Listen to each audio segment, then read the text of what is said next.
Coach, Chad President, Temple High, third generation is what I read. What does Temple mean to you?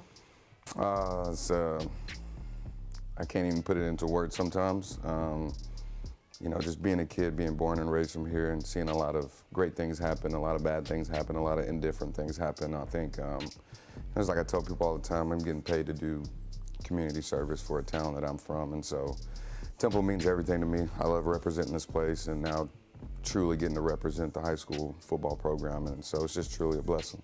You're not only back in your hometown doing something for a team that you played for, but you're also making history while you're at it too, being the first African-American head football coach here. Is there any kind of pressure that comes with that? I don't feel pressure. I think, you know, the most pressure I've ever felt was playing here and trying to earn a scholarship and go to college. I think that's the last time I really felt pressure. I think when you surround yourself with, you know, good guys on staff and an athletic director like Coach Prentice and a superintendent like Dr. Ott, I mean, you know, those people are in your corner, so they supply our staff what we need, and so we can get the job done. And so I think it's just up to us as a staff getting our kids ready for the season and, you know, just going out there and having fun. Yeah, I was watching some old film of you.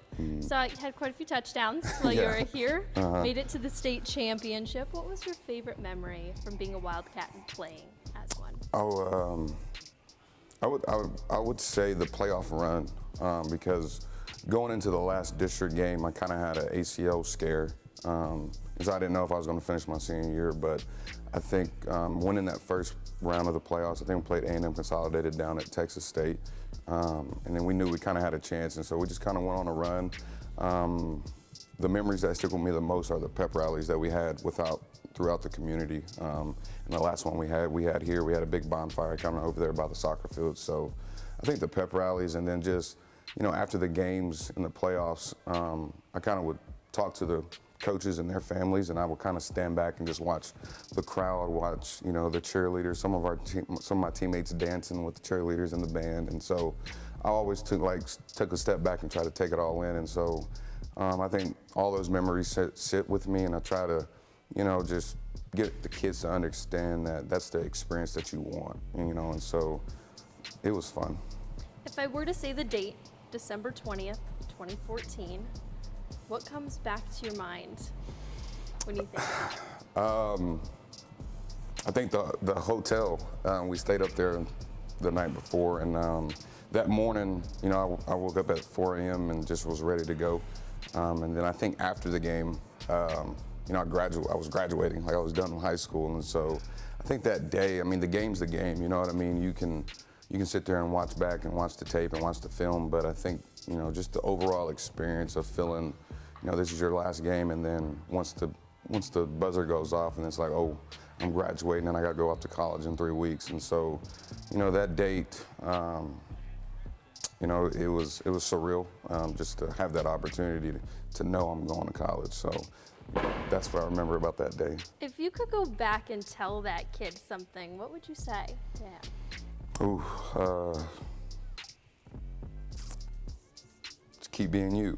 I think that's kind of where, you know, my father always told me, just no matter what, just keep being yourself. And so, you know, at times as a teenager, you know, you go through things and it's like you don't always get to see the finished product or don't know what it's going to look like, but you continue to work for it, you continue to wake up early, you continue to do the extra work. And so I think along the way, I've just continued to kind of be myself. Speaking of teenage you, I want you to press play on this for me. And give it defensive side, offensive side, special teams. I mean, we're all hitting on all levels right now, and it's gonna be a rough night if you're facing us. The past seasons we were there, but mentally I think that we weren't there, and that's the good thing about years to come and coaches teaching us that we need to be mentally stronger and just have pride in each other and just believe in each other. It's gonna be a rough night if you're facing us. Yeah. What a line, Coach. That's the mentality about Temple, though. You know what I mean? It doesn't matter if we're playing in Wildcat Stadium or playing on the road. I mean, when you play Temple, you're going to get the best shot you've ever gotten, and we're going to receive that shot too. So, you know, we were very talented. We had some good group of guys. Coach Cole, who's in that video, he's on staff here now. And so that was just our mentality, and especially being our senior year. So yeah, it is going to be a rough night when you play Temple. Are you still taking that with you as you step into the head coach? It's going to be a rough night every time your team's out there on the field? Oh, yeah. I think throughout our staff, we feel that way. I think each position coach holds that same expectation. And so, the kids are believing in that now. I think Matt Stepp asked a question. We're at 7-on-7, and he said, people used to fear Temple, and, that's kind of been lost. And I said, well, it's still there, you know what I mean? When Temple steps on the field or the court or the track, they know Temple, they know where Temple is at. And so I think overall just, getting the kids to believe that and understand that sky's the limit and like people fear you, but I was thinking about it on the way here, actually, after I was dropping off my brother, that, when you play football, it's not, go earn respect, or get a team's respect. You gotta go take it. And so I think that's where we're at. It's just, go take your respect that you have and that you've worked hard for. And so that's kind of where I'm at now with our team, with our staff. Like, let's go take our respect. I can hear your passion. I can tell it's there. When I asked the kids about you when we did a 7-on-7 preview, the word that they used to describe you, which I don't hear this often about head coaches, is that you're so hardworking, and they notice that as well. Where does this drive stem from? I don't know. You said passion, I get emotional, but I think it drives from being the oldest sibling in my family, being the oldest boy. My father always telling me that you got to lead this crew. And so I took that, as a young kid and took that and ran with it. And so, I watched my father battle cancer when I was in elementary school and not knowing if he was going to be around or not. And so, just taking on those responsibilities. And, I pride myself of getting up, no matter how late I go to sleep, getting up early, trying to be the first one here. When I worked for Coach Spradlin, he used to be the head coach here. We worked together at Heath. The first day I got there, he beat me. So I made a note of what time he got there so I can beat him the next day and beat him the next day. So, I think hard work just comes from going through a lot of adversity as a teenager and then as a preteen, 20-year-old with injuries and stuff like that.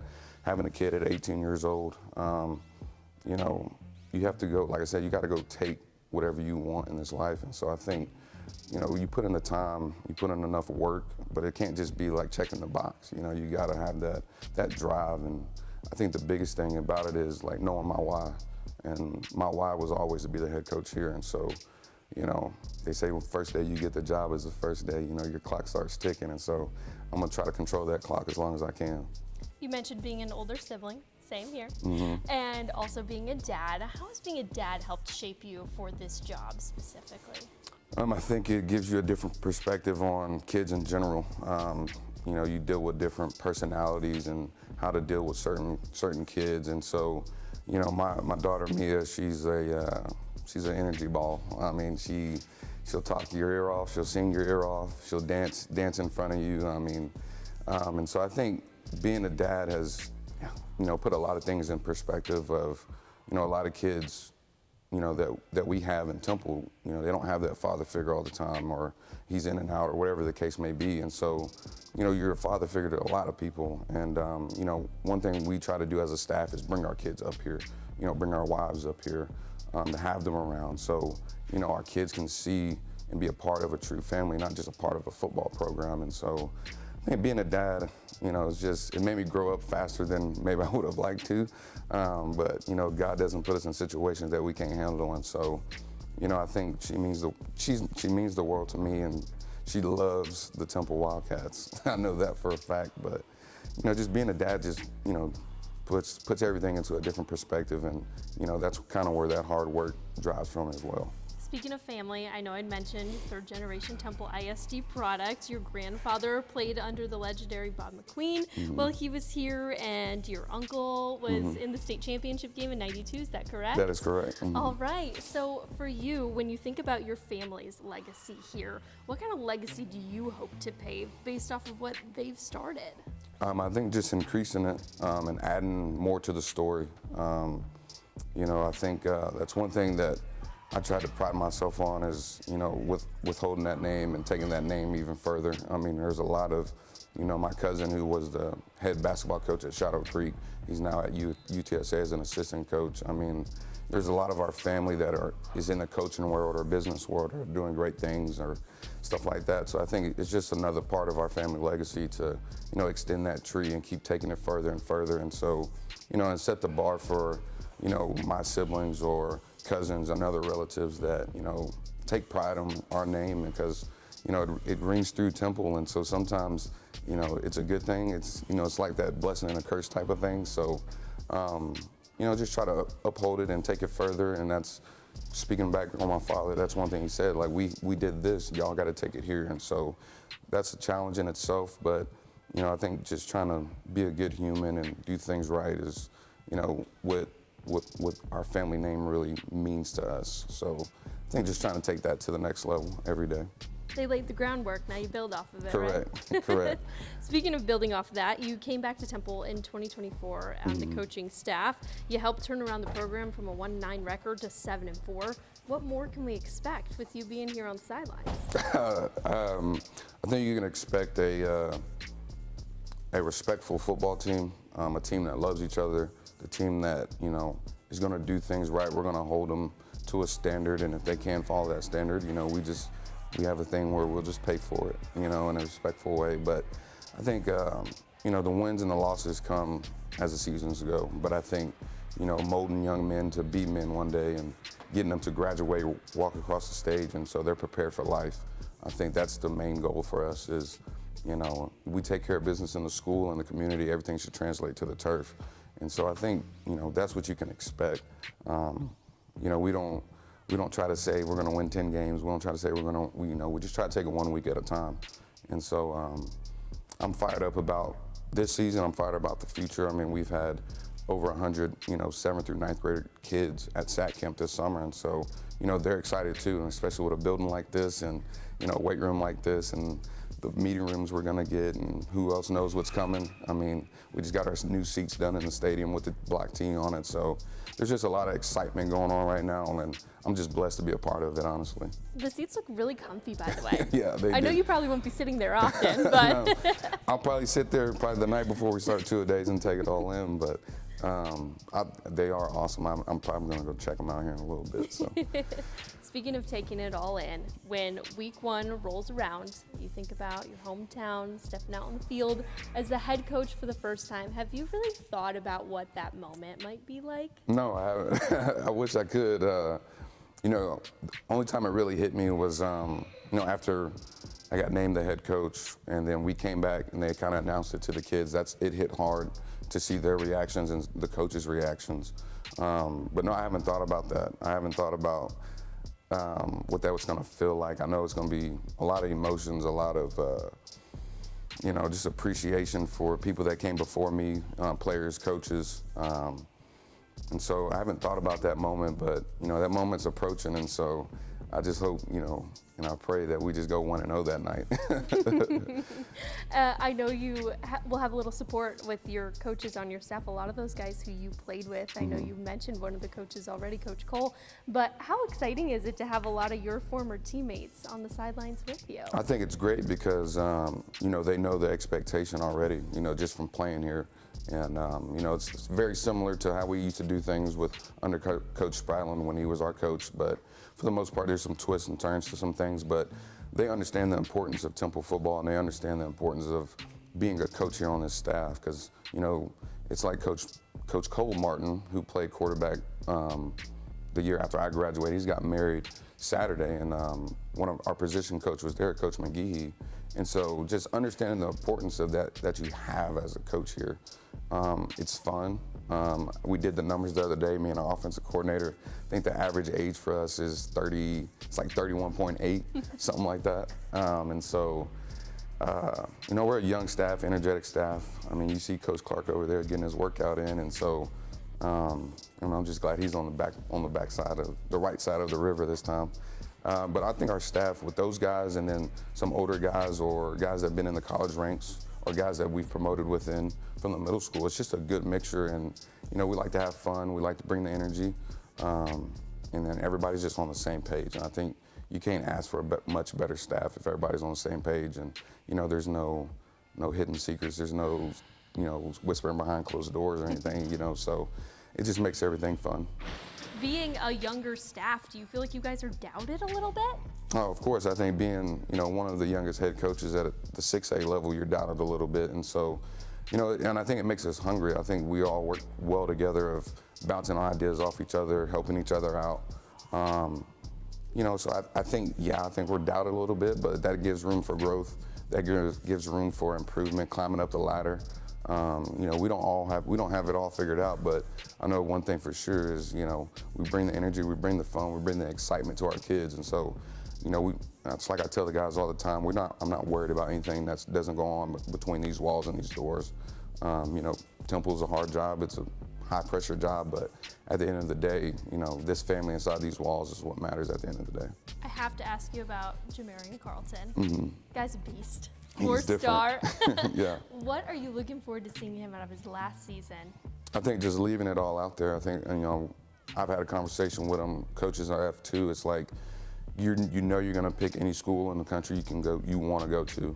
I said, so the thing about it is now is just leave it all out there. Leave your legacy, for your last year at Temple and make the best one, And so he's put on some weight. He looks really good. He's a character within himself. He's always cracking jokes, and I call him Uncle because he's that old soul in the building within our team. And so, he needs to lead us, and I think he understands that. And so, very proud of him, and from his circumstances and what he comes from, for him to have this chance to make it out of Temple and pick any school he wants to in the nation to go to, and he's one of those ones that's coming out of Temple that people are going to continue to hear about. So very fired up for him. Has he leaned into you in any of your experience playing at the next level? They all kind of talk about it. I don't like people talking about me to my face. I don't like it, whether it's good, bad, or whatever the case may be. He just asks questions. What was it like playing college ball? What was this like? What should he do with this certain situation? And I try to not to get too involved when it comes to, trying to tell a kid where they should go. I just try to give them certain guidance about certain coaches at certain schools that I may know or have a relationship with. But he's leaned on me just a little bit. He's leaned on a lot of coaches and a lot of his teammates as well. So he's not the type to just kind of stay to himself and act like he's too good for school. So I try to help him out as much as I can. Try to help all the guys out as much as I can. And so do our coaches. But like I said, I don't like them talking to me about, oh, coach, you did this. I don't like hearing about it. Why is that? I think it's the past is the past. I appreciate those guys bringing it up, but I think what's going on in the moment matters. I think let's focus on I'm your coach. These are your coaches. Let's focus on you making a name for yourself, or you achieving certain goals that you want to achieve. And so I'm big on just living in the moment. They always talk about, I didn't know you were highly ranked. I didn't know you were this. I didn't know you were that. I'm like, I didn't know it at the time either. I just was worried about winning games at Temple and going off to college, honestly and truly. And so I try to keep everything in that perspective for our kids, like all that stuff that goes on with the recruiting and with stars, and you can't bring that stuff to the field. And so I'm not gonna say that it doesn't matter, it just shouldn't be, the primary focus. And so that's kind of why I don't like talking about it. Well, living in the moment, in this moment right now, what matters to you the most about this team? I think the fact that they had some success last year, for the seniors that are our seniors this year. Our freshman team did pretty good. They're going to be sophomores. Our JV team did pretty good. So I think the success that they've had last year, and now they know what that feels like, and they've put in the work and the time and the energy and the effort to continue to chase that and go feed on that. And so I think that's what I'm most excited about, is all the work they've put in, and it's going to start paying off. We don't know when. It's like we don't know when it's going to pay off, but it will eventually, no matter if that's in football or just in life in general. And so I think just them fully being dedicated and showing up every day, and dealing with us being on their butts about doing the vital things right. And so I think that's what I'm most excited about, because we've talked about it enough. And it's like we always tell them, we keep talking about it. Let's just go out here and do it. And so their actions have been following suit, for the last couple of months. How ready are you? I mean, we'll know. I think we're ready. I think, we had a good spring, came out healthy. We didn't really do too many new things because, same defensive coordinator, Coach Canfield, who's our offense coordinator. He's been with me since I was at Rockwall Heath, so it's the same system. So I think we just kind of went out there and knocked off the rust and dust a little bit, and got lined up, played fast. And so I think going into the summer, we had some success with 7-on-7. Kids are showing up for summer workouts. And, we'll know when we're ready. After that first scrimmage, we scrimmage Hutto. And so I think after that, Temple's going to be something, you're going to have to deal with on Fridays and on that last week on Thursday. So I love it, Coach. Is there anything else you'd like to add?